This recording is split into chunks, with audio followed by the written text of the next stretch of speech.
आज मैं आपके लिए अपने बचपन की वो यादें लेके आया हूँ। किताबों के सिलसिले में ही ज़ाहिर है।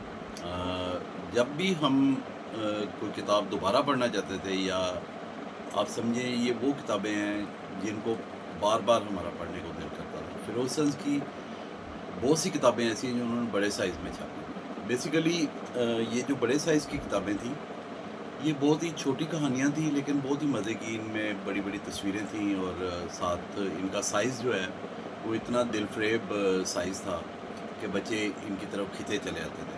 तो बहुत सी यादगार किताबें मेरे पास पड़ी हैं, चलें मैं आपको शेयर करता हूँ। ऐसे ही मैंने निकाली हैं, तो बहुत सी किताबें अब तो शायद लोगों ने देखी नहीं होंगी। चलें मैं आज दिखाता हूँ और अपनी कुछ मेमोरीज़ शेयर करता हूँ। तो ये पहली किताब है जी, तीन शहज़ादे। ये देखें, ये इसका ओरिजिनल टाइटल था। ये सरामदीप मुल्क जो अभी श्रीलंका कहलाता है, ये उस मुल्क की कहानी थी और हमारे बहुत ही हर दिल अज़ीज़ राइटर यूनुस असरफ साहब ने ये लिखी थी। उसके बाद जी गुग्गू मियाँ, सईद लक साहब की बड़ी यादगार किताब है, छोटी-छोटी कहानियाँ थी इसमें। तीन शहज़ादे पूरी मुकम्मल किताब थी। ये देखें, ये गुग्गू मियाँ था, इसमें बड़ी मज़े की कहानियाँ थी।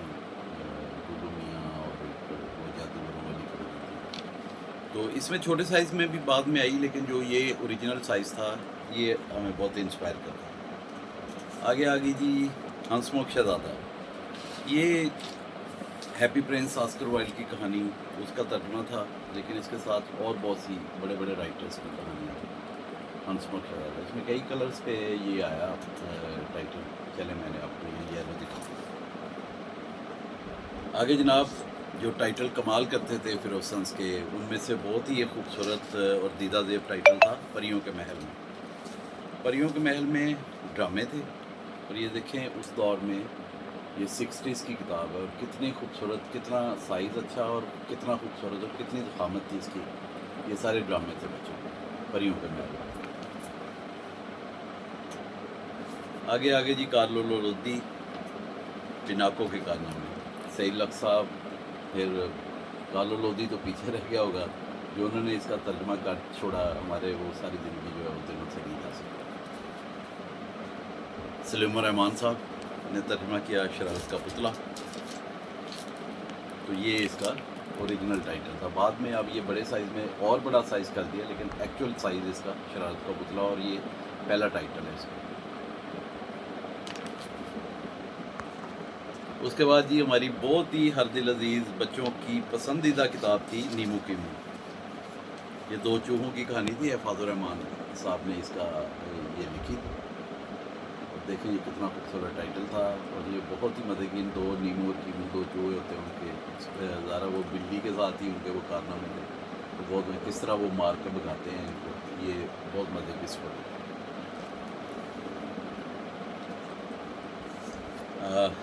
आपने पहले वो देखा हंसमुख शहज़ादा, तो वो तो कहानियाँ उसके साथ थी। फिर ये अकेला सुखी शहज़ादा के नाम से इसी हैप्पी प्रिंस को, ऑस्कर वाइल्ड की कहानी को अल्ताफ़ फातिमा साहब ने तर्जुमा किया। तो ये जो इंडिपेंडेंट रखना था किसी ने कहानी को, तो फिर ये रखी जा सकती है। आग का भूत, ये है जी आग का भूत।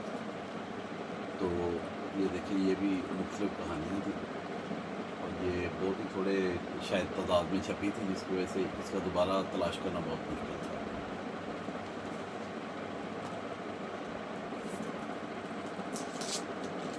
अफसार अब्दुल अली साहब की ये मशरक़ी पाकिस्तान की कहानियाँ। इसको बाद में फिर फिरोज़ ने बांग्लादेश की कहानियाँ के नाम से भी छापा और उसके बाद ठग ने ठगा ठग को। तो बेसिकली क्योंकि यही बुक थी, यही कहानियाँ थी, तो मैंने कहा चले सबसे पुराना टाइटल जो आपको बता दूँ। इसका देखें बैक पे भी बड़ा खूबसूरत कलर में इसका बैक टाइटल देखें, इतना खूबसूरत है। अच्छा जी, पत्थर का किला, कैसरा हमदानी साहबा की ये कहानी थी। ये पत्थर का किला, ये भी बहुत मुश्किल है, दोबारा नज़र नहीं आई, लेकिन ये अल्लाह की तरफ से मेरे पास है। इसमें वो था एक कोटेशन, उसमें था कि इतने ज़ालम, इतनी प्यारी शहज़ादी का ज़ालम चचा काना है। तो वो बड़ी मज़े की कोटेशन थी। मतलब जो है ना जी, अब हाँ, ये देखें, ये हमने ज़ुबानी याद किया होता था। इसमें था जी कि दिल की बात कही ना जाए, चुप ही रहना ठाना है, इतनी प्यारी शहज़ादी का ज़ालम चचा काना है। तो ये इस तरह की तस्वीरें थी और ये कोटेशन थी। नीचे एक और कोटेशन है, दिल की बात कही ना जाए, चुप ही रहना ठाना है, दूर दराज से आया हूँ मैं, दूर बहुत ही जाना है। तो इस तरह ये राइम्स भी इसमें छोटी छोटी जो है ना वो बातें। तो ये पत्थर का किला था। सैयद अबू तमीम, जिन्होंने बच्चों की अल्फ लैला भी लिखी थी, तो उनकी ये किताब थी, बंदर नाचा नाची चिड़िया। कहानियाँ थी। ये मैंने फ़ारूक साहब को फिर कराची भेजी और उन्होंने दोबारा इसको ये छापा है अटलांटिस पब्लिकेशन की तरफ से। किश्वर नई साहबा बच्चों के लिए बहुत ज़्यादा अच्छा लिखा, उन्होंने तर्जुमे भी किए। तो ये बहुत ही खूबसूरत किताब उनकी छपी थी, गधे ने बजाई बांसुरी। इसका राइटर मारिया पास्कोला की कहानियाँ थी, तो किश्वर नई साहबा ने इसका तर्जुमा किया था। और इसमें आप देखें कि इसमें सारी किताब में ये इस तरह कहानियाँ छोटी छोटी और कलर्ड पिक्चर्स थी इसमें। ये बहुत पुरानी जो फिरोज साहब ने पहली किताबें छापी थी, उनमें ये भेड़ों की बरकत भी शामिल थी। ये देखें, भेड़ों की बरकत बहुत ही खूबसूरत कहानी है, एक छोटे बच्चे की इंडिपेंडेंट कहानी है, किस तरह वो ज़िंदगी में बड़ा आदमी बनता तन तनहा। अच्छा, इसके साइज़ मुख्तलिफ आए हैं, लेकिन ये सबसे ओरिजिनल साइज़ इसका बड़ा साइज़ में है। जैसे ही इसके साथ भालू, निराला चोर वगैरह कहानियाँ छपी थी, तो ये